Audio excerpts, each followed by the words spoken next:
Oh, hello there. Nothing is really real, is it? That was a joke. Anyway, welcome to our cooking show. Today we are going to be making a scrumptious meal for 2 to 5 people. In this meal we have is succulent, grilled, fried pork loins. Now, pork loins are amazing if you are the sort of person who likes to eat loins or who likes loins in general.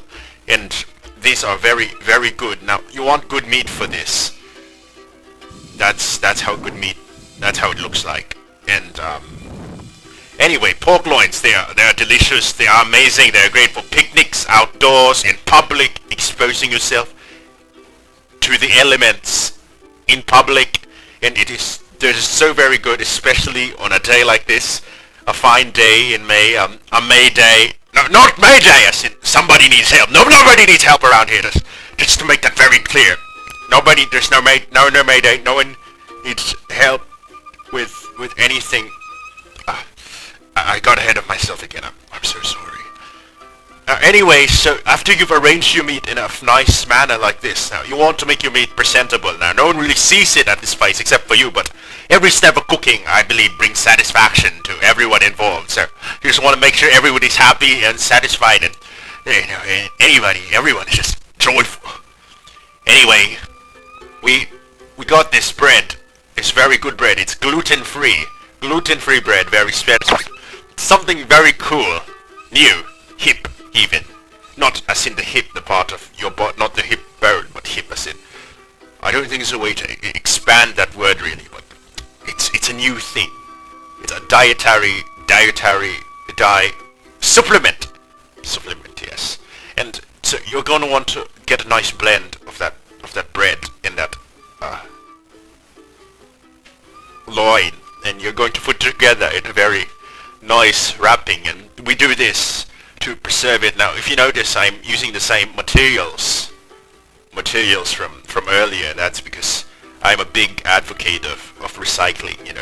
The less that we waste, the more there is to go around to eat and such. And now, anyway, when I cook, I like to have myself a little snack so I can sustain while preparing sustenance for myself. And I like to have a little milk because that gives me calcium, and calcium is good for your bones. Now that's good humor. Did you get that? That was a joke I made about. Never mind. Anyway, so for the next step, you're going to want something like that, and like this, and boom, look, it's open. The thing is, the jar. I was referring to the jar. Wasn't talking about anything else. It's open now, so once that's open, you can just go roll it together. That seals the flavor in. Make sure that none of it just escapes. Don't want anyone escaping. And it fell out. Well, that's all right. We didn't need to do that. Thank you very much. Anyway, so yeah, just make sure it's all spread out nice like that. Very good. Okay, now you're going to want to take these ingredients, these very fresh, succulent, and good ingredients, and alright, fine, you can have a little, goddammit, just a bit. Okay, get the hell out of. Oh, thank you very much. This is a very pleasant green bowl, by the way. Very nice. You might recall it from before. But this over here is a fruit like this. It's not a red, it's an orange. Anyway, you're going to want to slash doorway to greater cuisine. Anyway, yes, this orange, you won't believe some of the mean things some people have said, especially pertaining to myself. God, just yesterday, someone I met on the street, they called me colorblind. I hate those people, but anyway, you're going to want to slice this fruit, which I will no longer be mentioning the name of us to not offend any parties. You will give it a good cut. Give it, cut it! There, no! Whatever, if you want something done properly, you do it yourself. That's another cooking tip. So, you're going to want to take the knife yourself, and you're going to, whatever. Maybe we don't want to cut this fruit. No, it's very stubborn. Now, when you go to the grocer, you always tell them to not give you the stubborn fruit. Trust me, they'll know what you're talking about. They know what I'm talking about. So, yes, don't get that stubborn fruit, because it will be very hard to cut, as I am demonstrating. Look at that. You can't even cut it right. No. That's no good. That's a bad apple. I mean orange. Bad orange. Just get rid of that. Take that poisonous fruit out of your life. Just go on with your business. We didn't need it. We didn't need it anyway. Just put it back in that nice green bowl. Alright. Moving on to step A, B. You're going to want to take the rest of your toast, and you're going to get it... I intended for that to happen. Yes, you're going to want to break it into multiple pieces as to assist with chewing. There we go. Yeah, just break it up, and there, okay.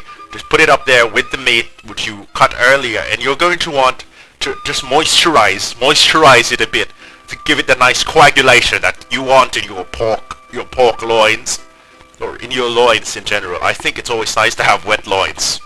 No doubt about that. Anyway, you're gonna... There we go. Just getting good. Getting ready. You're gonna have a little snack too. Ah! Refreshing! So we're gonna have a bit of that, and we are good to continue with the recipe. Always take a break to eat. You might get fatigued when you are making a recipe that requires such skill and prowess. Anyway, you're going to want to continue by taking out a regular skillet, such as the one I'm demonstrating over here, and putting your ingredients in the skillet. Now we're going to do a little fry as I demonstrate it. It's like a miniature. It's a microcosm of the actual procedure. It's a miniature demonstration, if you get what I mean. And you are going to want to pop that back open. It's already open. You're just going to pop that. You get some sauce, some nice thick sauce, and you are going to put it on in there. Just get as much sauce as you like. You know, like I always say with my sauces and my gravy and my women, you can never have enough. Yes. No offense to you ladies watching. We love you very much. Yes, she was very pretty. Anyway, it's good now. Everything is inside the pan. Everything is good and well. It's all fine. So, since everything is in order, your life is, your pan, the stuff in the pan is in order, and it's all together like your life should be. I'm no one who should be dispensing life advice. I'm a humble chef. Anyway, so everything is in order now, which is good, because that's how you want to cook, and that's how you want to do other things too. So it's in order, and that's fantastic. So you are just going to want to make sure everything is ready before you go and give it a nice heating. Not repeating, a heating. Yes, I said heating. So you can heat it up, and yeah, so you just poke it a bit with your knife, make sure it's ready, and give it a nice stir, get it ready for the pan. You want to practice a bit before you actually put it there, because you only have one chance, and you don't want to mess that up. In general, you don't want to mess up anything which you have only one chance to do, because that would be rather tragic. So anyway, you put it on the grill or your heating implement of choice, and you heat that up. You turn up the dial to increase the temperature. That's what happens now. One thing that I always learn that helps you remember what to do with these dials is an old adage from a mentor of mine who goes, lefty-loosey, righty-tighty. That's very important to remember. Don't forget.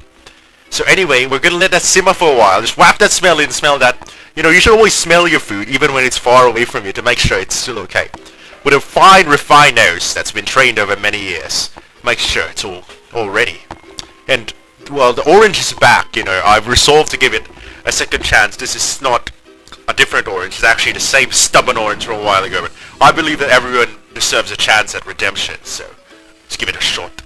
I think we'll be able to cut it this time, Never be afraid to ask a little help from your friends. As you can see, I'm doing it all on my own this time, but if you have anyone else with you in the kitchen who think you might be able to lend a hand or two, well, you can always ask them for help. Maybe they're better at cutting oranges than you are, but I'm doing this one on my own, everything independently, on my own, in a manner that is very proud and befitting of a man such as myself. Yeah.